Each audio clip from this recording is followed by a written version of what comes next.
Good day, everyone. We are reviewing Wetzel's Limnology textbook, edition number 4, chapter 5, Hydrological Systems, Roy C. Siddle and Takashi Gomi. 1. The hydrological cycle and relevant processes. A. General description of the hydrological cycle. Freshwater bodies of the earth consisting of lakes, rivers, and streams are regulated by inputs, outputs, and storage changes. The timing of these processes is critical to the fluxes of materials within these systems, as well as their interaction with proximate ecosystems. Precipitation in all form is the main input to the hydrological cycle, but long-term reservoirs of glacial and permafrost water are also significant inputs in high elevation and high latitude environments during warm periods.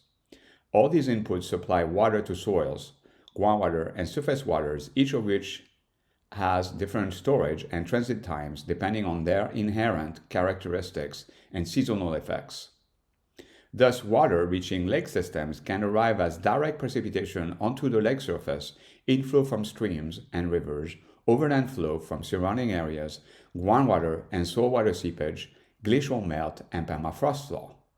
The global hydrological cycle involves complex interaction and exchanges of liquid, gaseous, and solid phases of water among the geosphere and biosphere components, including important evaporative exchange from ocean with subsequent precipitation on landscapes. This exchange of water among reservoirs in the atmosphere, hydrosphere, including lakes, cryosphere, and terrestrial biosphere is expected to increase in warming climates. Land use and infrastructure changes and expansion such as agricultural development, urbanization, forest conversion, and road and reservoir construction exert increasing impacts on the hydrological cycle, including effects on lake systems. Adverse effects of these activities are most prevalent in developing countries, particularly dry land and mountainous regions, and many lakes in these regions have already been impacted. Climate change is also affecting the water sources and distributions, but in complex ways that are not well understood and often intertangled with land use impacts. It is generally recognized that water supplies in high elevation and high latitude regions will be disproportionately affected by climate change due to direct connection between warming and melt processes from snowpacks, glaciers, and permafrost. Water sources B. Precipitation constitutes by far the largest input of water to the earth, with about 95% of global precipitation occurring as rainfall. Rainfall generates an estimated 97.5% of global runoff to rivers, streams, and lakes. Snowfall is a significant water supply in higher latitudes and many high elevation areas. Other forms of solid precipitation, hail and sleet, constitute minor sources of water. Snow and ice, for example, glaciers, permafrost, on and within the land retain water and slowly release it to surface waters during melt season, contributing important water sources in high latitude and high elevation regions. Snow and ice constitute about 76.4% of the freshwater stores. A. Precipitation. Most precipitation in the mid to low latitude falls as rain. However, the distribution and types of rain events vary widely. The highest global rainfall occurs in a band that seasonally move north and south of the equator, causing the wet tropics and subtropics to experience severe, high-intensity rainstorms during typhoon, cyclone, monsoon, and hurricane seasons. Typically, land areas north of the equator receive much of their rainfall between November and April, whereas areas south of the equator experience heavy rainfall from May to October. Temperate environments often receive long-term low-intensity rainfall events during frontal storm systems that are seasonally driven. In this mid-latitude, the highest rainfall tends to occur along the east coast of continents. Dry or seasonally dry regions typically receive short-duration, high-intensity convective storms. Depending on rainfall intensity, soil moisture, ground cover, and other environmental factors, a portion of the rain is rapidly routed to surface water bodies, and a portion is stored in soil and recharges groundwater reservoirs.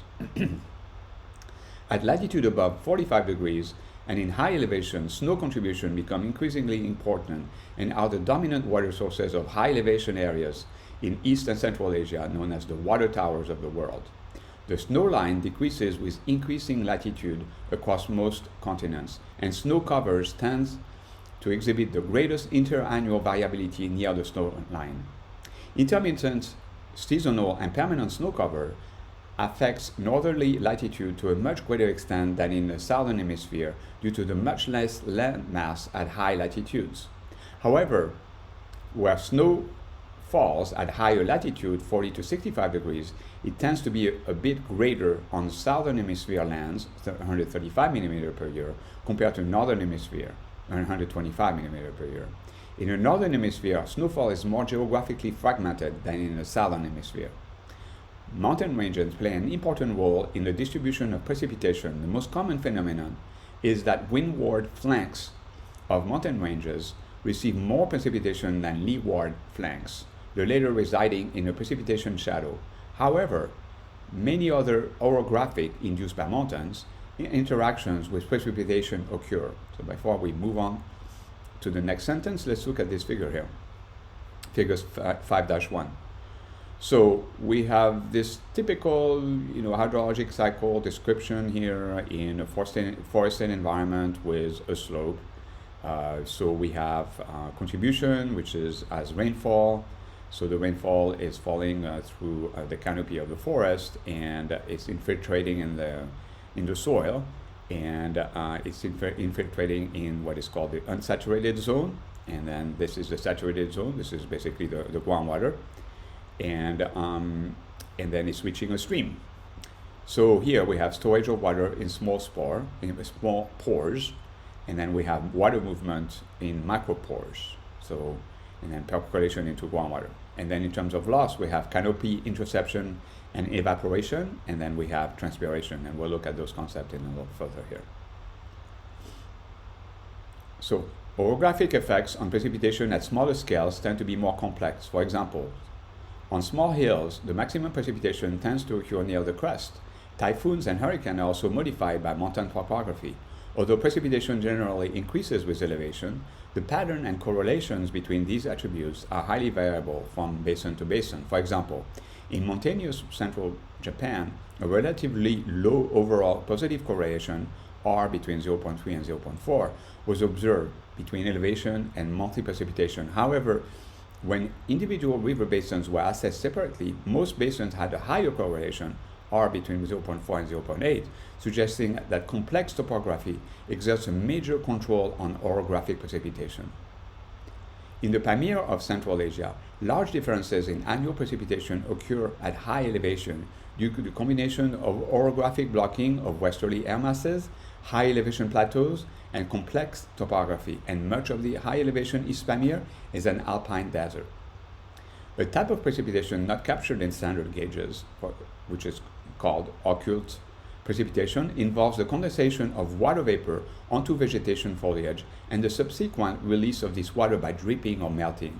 These inputs are generally minor, but in areas with dense forest canopies and heavy cloud cover, fog drip can constitute up to 10% of the total atmospheric hydrological input.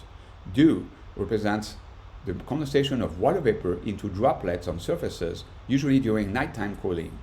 Although this is a minor occult precipitation input, it helps sustain desert ecosystems. In colder regions, fog can freeze on foliage and other surfaces, creating rime, which later melts. Glacial melt and permafrost thaw. Glaciers and permafrost represent largely ancient stores of precipitation that are seasonally augmented by snowfall and ablated during warmer periods. Although glaciers and ice caps outside of Greenland and the Antarctic cover only 0.1% of the global land area, they contain the largest source of fresh water. Most glaciers worldwide have been losing mass in the past century, although at different rates and with some exceptions. With warming temperatures, more water is released from glaciers, creating glacial lakes. These lakes typically form at the foot of the glacier, but also can form behind unstable terminal moraines or within depressions in the glacier, where if breached, catastrophic glacial lake outbursts can result as experienced in the eastern Himalayas. The risk of GLOFs, or glacial lake outburst floods, also occurs in transitional areas where the glacier where the glacial front migrates, such as those experienced in South America and Central Asia. However, such disasters are very sporadic and localized, and the contribution of melt from glaciers to receiving waters in most high latitude is less than from snow melt. Although poorly studied, permafrost is estimated to occupy 24% of northern hemisphere lands, and as such is as much more pervasive source of water release in a warming climate compared to glacial melt. Permafrost is defined as the subsurface soil rock water matrix that is continuously below 0 degrees centigrade for more than 2 years, but much of the permafrost formed many centuries ago during glacial periods. In addition to CO2 and CH4 emissions, which is carbon dioxide and methane emissions, contaminant releases and soil stability problems, permafrost thaw associated with climate warming will cause thaw lakes and wetlands to expand, and resultant ground collapses will create new lakes. However, in some regions, permafrost thaw can also result in lake shrinkage and lake drainage. C. Evaporation and transpiration. Although evaporation and transpiration are often estimated as a lumped parameter, evapotranspiration, it is important to examine these processes separately related to water sources and budgets. Evaporation represents a direct loss of water from open water bodies, soil surfaces, or as water evaporated from vegetation and litter cover that has not reached the soil. Transpiration is the physiological process whereby plants extract water from the soil and subsequently release a portion of this to the atmosphere to support metabolism and growth. Both processes affect water availability on the land surface and as well as delivery to water bodies, but in different ways. Evaporation. Evaporation is driven by the availability of energy at water and land surfaces and occurs as a result of a vapor pressure gradient between the evaporating surface and overlying air mass, as well as the important influence of wind on water vapor transport. Evaporation from free water surfaces, including lakes, constitute an important loss of water to the atmosphere. Average annual evaporation losses, millimeter per day, from lakes vary widely, with lakes in dry region typically having the greatest losses. In deep lakes, controls on evaporation are more complex than just the effect of surface humidity gradient and wind. In these deep waters, the thermodynamic exchange and storage within the entire water mass must be considered. In cold winter month, when the water surface temperature of lakes is higher than the overlying air, deep lakes which retains heat have the highest evaporation rates. In contrast, shallow lakes lose heat rapidly in cooler weather and may freeze over, blocking evaporation. Shallow lakes experience the highest evaporation during warm periods. So this is a table of the evaporation estimates and limnological features from selected lakes in different climatic and geographic regions. So from the get-go here, we can see that the lakes that are in arid regions have higher evaporation rates. So the evaporation rate here is on the right side. So for example, Lake Mead in Nevada and Arizona has an evaporation rate of 1,971 millimeter per year. Where in comparison, if we compare it to, let's say, Lake Biwa in Japan, has an evaporation rate of 754 millimeter per year. Another very high evaporation rate is Sea of Galilee in Israel, with 1,490. And let's see what other lakes do we have. Also the Tucuruí reservoirs in Brazil, with an evaporation rate of 1,784. And the Dusi reservoir in Turkmenistan, 1,997. And then Lake Tahoe, between Nevada and California, has also a pretty high evaporation rate of 1,095 millimeter per year. And in terms of depth, so as we were seeing in the text, is that in the winter, we have a higher evaporation rate for the deep lakes than we do for the shallower lakes. The shallow lakes, we have a higher evaporation in the summer, because in the winter, the lake being deep basically vectors some of that heat out because of the fact that it would have warmer water than the air would be. And so therefore there's a loss of that water during the colder month. Evaporation from land surfaces typically constitute only about 10% of total evapotranspiration during warm summers. During wet periods, soil evaporation is largely controlled by solar radiation, whereas during dry periods, evaporation is more regulated by soil hydrological properties. Heavily vegetated areas experience less soil evaporation due to shading.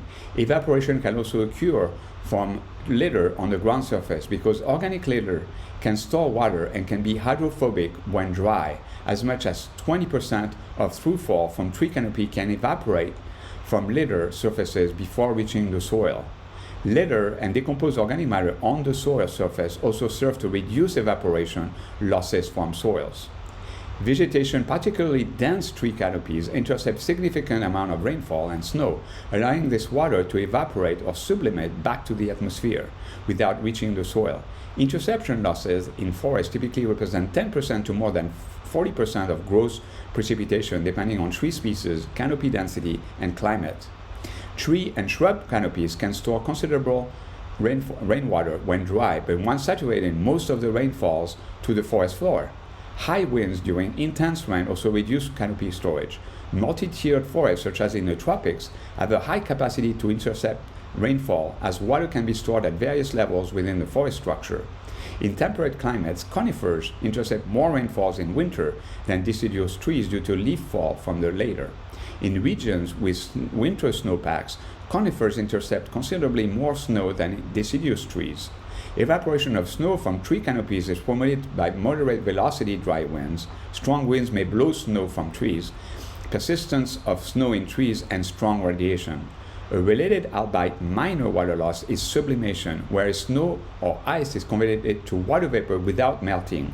Sublimation more readily occurs when warm, dry winds pass over snowpacks or ice at relatively high velocities.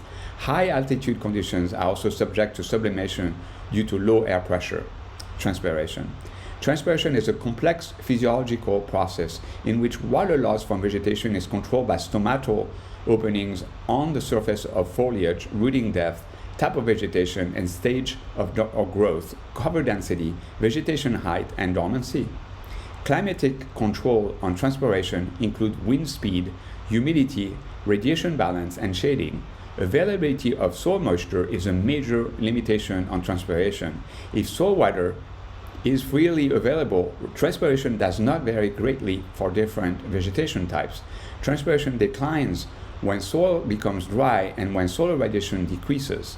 Rates of transpiration from grasslands are considerably lower than from forests, largely due to the ability of forest species to extract water from greater depth in the soils. Various methods have been applied to estimate transpiration, including measuring sap flow, canopy fluxes, and catchment water balances. However, accurate estimation of transpiration remains challenging, particularly across wide areas. Phreatophytes, deep-rooted plants that extract water from saturated zone, are known to deplete base flow in stream and potentially water levels in lakes via high transpiration rates when they grow near water bodies. Halophytes transpire water directly from lake margins, with water losses exceeding evaporation from open water surfaces, in some cases during the growing season. Thank you.